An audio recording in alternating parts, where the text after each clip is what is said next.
அனைத்து உரிமை குரல் நண்பர்களுக்கும் வணக்கம். இனிமேவும் பொறுமையா இருந்தா வேலைக்காகாது அப்படின்னு சாட்டை துரைமுருகன் ஒரு அதிரடி முடிவு எடுத்திருக்காரு. அது மட்டும் இல்லாம இந்த முடிவிற்கு நத்தம் சிவசங்கரனும் துணையாக நிற்க போறாரு அப்படின்னு ஒரு தகவல் கிடைச்சிருக்கு. அப்படி என்ன இவங்க முடிவு எடுத்திருக்காங்க அப்படின்றத இந்த வீடியோல முழுமையா பார்க்க போறோம். வாங்க பார்க்கலாம்.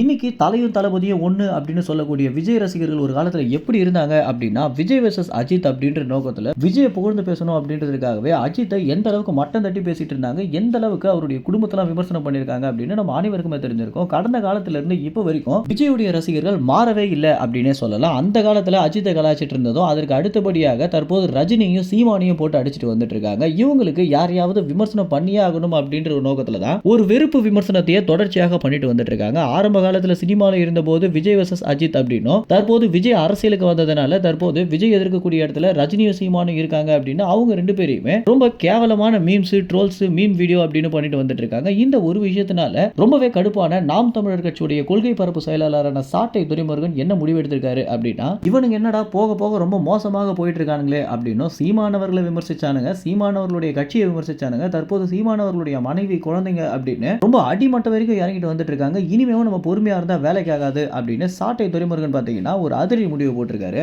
அப்படின்னா நாம் தமிழர் கட்சியுடைய வழக்கறிஞர் பாசறை அழைச்சி இந்த மாதிரி கேவலமாக சீமான சித்தரிச்சும் நாம் தமிழர் கட்சி நிர்வாகிகளையும், நாம் தமிழர் கட்சியுடைய குடும்பங்களையும், அண்ணன் சீமானவர்களுடைய குடும்பங்களையும் விமர்சனம் பண்ணக்கூடிய ஒவ்வொரு ஐடியுமே நீங்க பார்த்து வச்சுக்கணும் அப்படின்னு, அவங்க எந்த இடத்துல இருந்து போஸ்ட் போடுறாங்க அப்படின்ற எல்லா விஷயத்தையுமே நீங்க சேகரிச்சு சைபர் கிரைம் அப்படின்ற ஒரு விஷயத்தை நம்ம கையில எடுத்தா மட்டும்தான் இந்த மாதிரியான ஜோக்கர்ஸை நம்ம ஹேண்டில் பண்ண முடியும் அப்படின்னு சாட்டை துரைமுருகன் பாத்தீங்கன்னா ஒரு முடிவு எடுத்தது மட்டும் இல்லாம, இதற்கு எவ்வளவு செலவானாலும் பரவாயில்ல, நீங்க இன்னும் கூட ஆட்களை சேர்த்துக்கோங்க. தொடர்ச்சியாக இந்த மாதிரி நாம் தமிழர் கட்சி குறித்த அவதூறுகளையும் சீமானவர்கள் மட்டும் இல்லாம சீமானவர்களை சுற்றி இருக்கக்கூடிய அனைவரையுமே இந்த மாதிரி கேளிக்கைக்கு மாத்திட்டு இருக்கக்கூடிய ஒவ்வொரு ஐடியுமே நம்ம கண்டுபிடிச்சு அவங்களுக்கு ஒரு தக்க பாடத்தை புகட்டினா மட்டும்தான் இனி வரும் காலங்களில் அரசியல் தூய்மையாக இருக்கும் அப்படின்றத சாட்டை திருமணம் எடுத்திருக்கக்கூடிய முடிவாக இருக்கு. அது மட்டும் இல்லாம இந்த ஒரு விஷயத்திற்கு நாம் தமிழர் கட்சியுடைய இன்னொரு முக்கிய முகமான நத்தம் சிவசங்கரன் பாத்தீங்கன்னா இதுல சாட்டை துரைமுருகனோட கை கோர்க்க போறாரு அப்படின்னும், இவங்க இருவரும் தான் பாத்தீங்கன்னா தற்போது நாம் தமிழர் கட்சியில ஒரு துடிப்புடன் இருக்கக்கூடிய யங்ஸ்டர்ஸாகவும் பார்க்கப்படுறாங்க.